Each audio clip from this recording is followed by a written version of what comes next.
ये मानव शरीर मिला है कुछ करने के लिए, ऐसा नहीं कि धन के पीछे लगे रहे, जिंदगी गवादी, बुलावा आया ऊपर चले गए और जैसी करनी कर कर गए उसी हिसाब से पता नहीं कौन सी योनि मिली है। जैसा कर्म करेंगे वैसा ही तो आगे जन्म मिलेगा। कुत्ते का, बिल्ली का, गधे का, घोड़े का, पता नहीं कीड़े मकोड़े क्या बनेंगे हैं? ऐसा कर्म कर कर चले जाओ कि आपके जाने के बाद लोग आपको याद करें और ऊपर बैठा वो जगदीश जिसने आपको यहां भेजा है वो भी आपको देखकर ये शुक्र गुजार करे कि मैंने इसको धरती पर भेजकर कोई गलती नहीं करी। और जब तुम लगे पड़े हो, कुछ पता ही नहीं है तुम कहां हो, क्या करना है, कैसे करना है, तुम्हें कुछ याद ही नहीं है, तो भगवान भी विचार करते हैं कि शायद मैंने इसको धरती पर भेजकर गलती कर दी। मैं ये नहीं कहती कि धन मत कमाइए, कमाइए, क्योंकि कहते हैं ना कि सब कुछ माया नहीं है, लेकिन माया के बगैर भी कुछ नहीं है। आजकल ज्यादातर काम माया से ही होता है, लेकिन ऐसा नहीं कि आप स्वयं माया के पीछे पागल हो जाओ और ये समझने लग जाओ कि जो कुछ है वो माया ही है। नहीं, आप तो ये सोचो कि ये जो कुछ है ये भगवान की माया है। हम तो कठपुतली हैं, खेल खेल रहे हैं, जैसे वो नचा रहे हैं वैसे हम नाच रहे हैं और जिस दिन बुलाएंगे उस दिन चले जाएंगे। लेकिन कुछ तो ऐसा कर कर जाओ आपकी करनी पर मेरा कन्हैया भी रिझ जाए, आपके व्यवहार पर मेरा कन्हैया रिझ जाए, आपके स्वभाव पे मेरा कन्हैया रिझ जाए। कुछ तो ऐसा कर कर जाओ। कई भक्तों को आपने देखा है क्या? मिलते दीदी बहुत पूजा पाठ करते, बहुत मंदिर जाते हैं ना, मंदिर जाते हैं, पूजा करते हैं, लेकिन अंदर क्या भरी पड़ी है? गंदगी, छल, कपट, झूठ, ईर्ष्या, द्वेष। मंदिर जाने की आवश्यकता नहीं है, हरदम तुम भगवान के लगे रहो ये भी आवश्यकता नहीं है, लेकिन आवश्यकता क्या है? आवश्यक क्या है? अंदर जो गंदगी भरी पड़ी है इसको साफ कर लीजिएगा, मेरा कन्हैया तुरंत रिझ जाएगा। संसार में प्रयास करना, कभी किसी जीव के प्रति ईर्ष्या मत करना, कभी किसी के प्रति जलन मत करना। ये ऐसा दिख रहा, मुझे भी ऐसा दिखना चाहिए, इसके पास ऐसी कोठी है मेरे पास भी होनी चाहिए, इसके पास 4 गाड़ियां हैं मेरे पास भी होनी चाहिए। नहीं, कोई बात नहीं, इसके पास है तो है, मेरे को तो मेरा कन्हैया जैसे रख रहा है वैसे मैं रहने के लिए तैयार हूं। मन को स्वच्छ बनाइए, मन को पवित्र बनाइए, और मन स्वच्छ होगा, पवित्र होगा, सुंदर होगा, खाली होगा तो मेरे भगवान दौड़कर आएंगे और हम भी यहाँ जो कुछ भी बताते हैं वो तुरंत आपके दिमाग में घुसेगा। जब तक नहीं घुसेगा आपके दिमाग में तब तक आपके दिमाग में और कुछ चल रहा है ना। मैंने बताया होगा कथा पंडाल में बैठने की एक मर्यादा है, बताया था।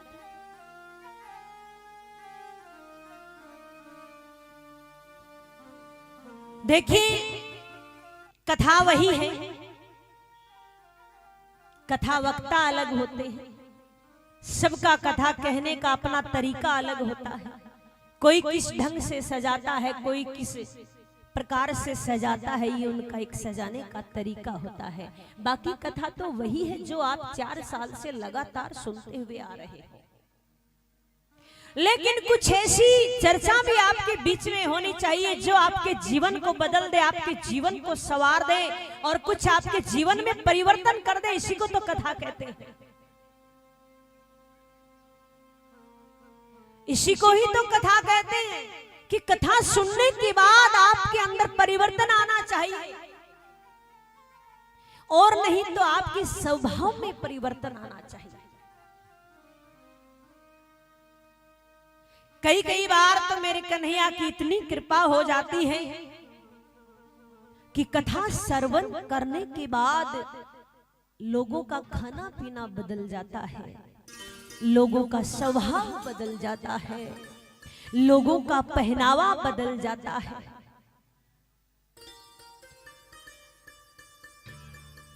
जो मन संसार के पीछे दौड़ रहा था, वो मन उनका वहां से हटकर कन्हैया के पीछे लग जाता है।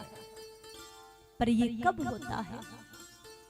जब हम एकाग्र भाव से, एकाग्र मन से कन्हैया के चरणों में ध्यान लगाकर बैठते हैं, प्रार्थना करते हैं। कन्हैया अधम है, मूर्ख है, अज्ञानी है, पापी है, लेकिन जैसे भी है तो तेरे, भेजा तो तूने ही। इसलिए जो कुछ भी बताया जाता है याद रखिएगा, क्योंकि क्या पता कौन सा शब्द आपका जीवन बदल दे, कौन सी बात आपके जीवन में परिवर्तन ला दे। इसलिए एक एक बात को याद रखिएगा।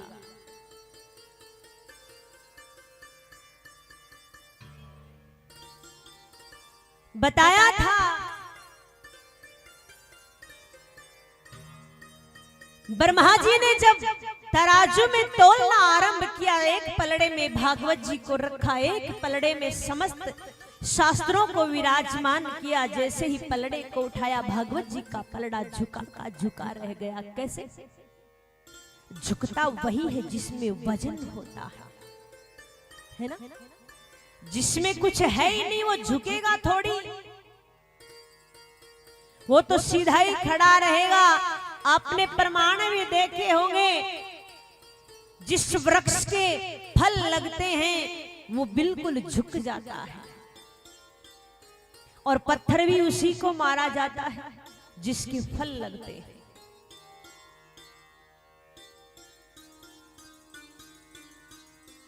संत महात्मा ऋषिगण वहीं पे विराजमान थे, सभी ने घोषणा कर दी कि ये कोई पोथी नहीं है, ये कोई किताब नहीं है, ये कोई पुस्तक नहीं है, इसमें तो साक्षात कन्हैया विराजमान है। इसके प्रत्येक अक्षर में मेरे कन्हैया की श्यामलता विराजमान है, मेरे कन्हैया की श्यामलता समाई हुई है। हम यहाँ पर आ जाते हैं, चलो कथा हो रही है, चलते हैं कथा में, 3 घंटे घर पर भी तो बैठे हैं। नहीं, आप इस भाव से आया करो कि हम कथा में जा रहे हैं और कथा में कन्हैया आए हुए हैं। हम सबसे पहले जाएंगे, सबसे सुंदर श्रृंगार कर कर जाएंगे, सबसे आगे बैठेंगे। क्या पता कौन सी नजर मेरे कन्हैया की हम पर गिर जाए और हमारा जीवन धन्य हो जाए। ये भाव बनाकर आया करो कथा, ये सोच कर आया करो कि यहाँ पर मेरे भगवान विराजमान है। ये नहीं कि ये कोई पोथी है, चलो ठीक है टाइम पास करने के लिए चलते हैं। अगर कोई समय पास करने के लिए यहाँ आता है तो मानिए वो अपराध कर रहा है। इस भाव से आना चाहिए और यहाँ बैठकर प्रार्थना करनी चाहिए, हे कन्हैया और कुछ तो हम नहीं जानते, लेकिन इतनी कृपा करना कि इस थोड़े से जीवन में तेरी कृपा मिल जाए और हम तेरे चरणों के दास बन जाए। इतनी कृपा तो करना, ये भाव बनाकर आया करो। एक बात आपसे कहना चाहूंगी, जब मंगलाचरण के बाद संकीर्तन होता है, संकीर्तन क्यों किया जाता है? संकीर्तन इसलिए किया जाता है कि चारों ओर से आपका ध्यान हटकर मेरे कन्हैया के चरणों में लगे, आपका ध्यान, आपका मन एकाग्र हो, इसलिए संकीर्तन किया जाता है। आपके मन को बांधने के लिए, आपके मन को कन्हैया के चरणों से जोड़ने के लिए संकीर्तन किया जाता है। इसलिए आपसे भी कहा जाता है ना कि आप भी घर में जब रहते हो तो भगवान के सामने बैठकर संकीर्तन किया करो, सत्संग किया करो, माला किया करो, भजन किया करो। करते हो क्या भजन? हैं?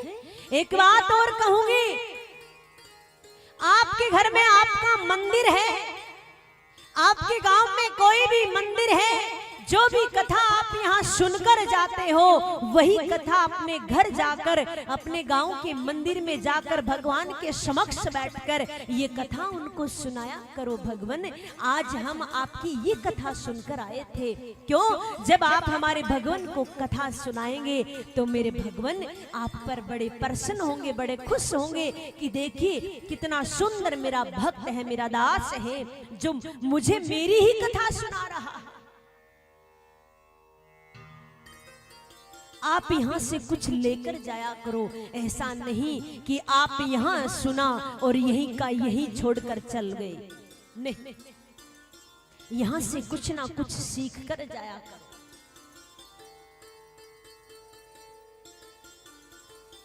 प्रश्न उठता है महाराज, सूत जी महाराज से प्रश्न किया कि एक बात बताइए, ये 7 दिन सुनने की जो प्रथा है ये आरंभ कैसे हुई? प्रश्न आपके मन में भी आता होगा कि ये जो भागवत जी की जो कथा है ये 7 दिन ही क्यों सुनी जाती है?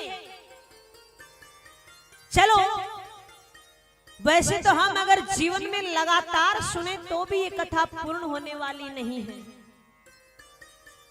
लेकिन 7 दिन का एक विशेष महत्व होता है। ये 7 दिन ही क्यों सुनी जाती है?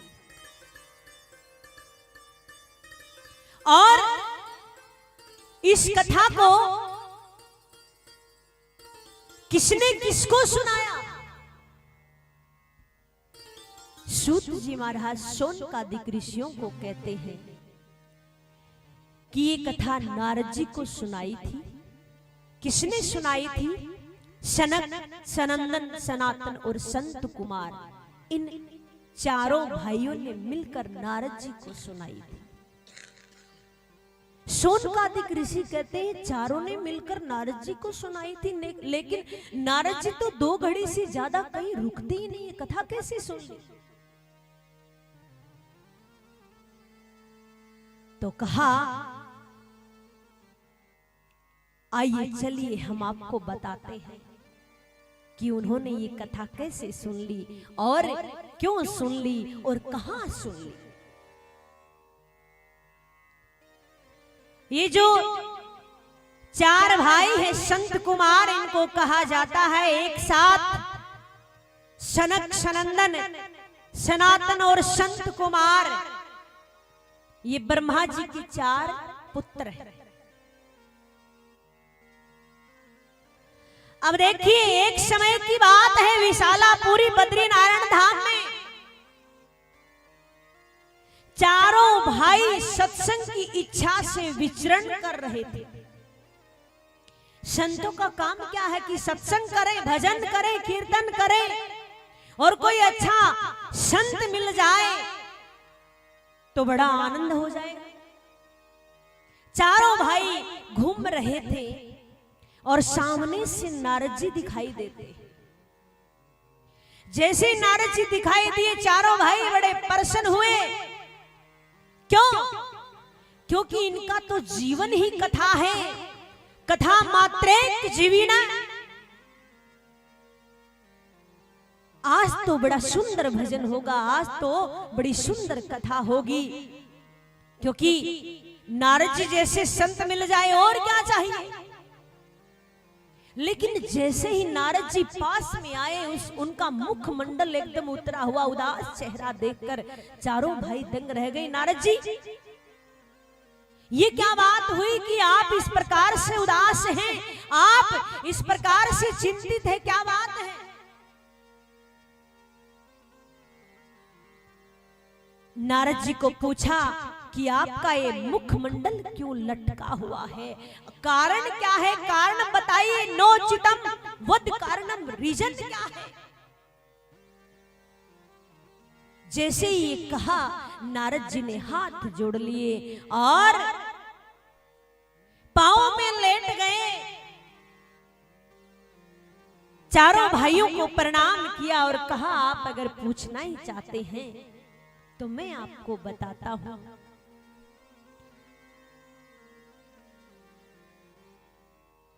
संत कुमारों ने कहा, बताइए जल्दी। क्यों? क्योंकि संतों के पास तो ऐसा कुछ है ही नहीं जिस चीज को लेकर संत उदास हो, परेशान हो। क्यों? आपका मुखमंडल इस प्रकार से लग रहा है जैसे मानो कि कर्पण का कमाया हुआ धन आपसे छिन गया हो, मानो कि आपकी तिजोरी, आपका खजाना किसी ने लूट लिया हो। आप तो इस प्रकार से चिंतित हो।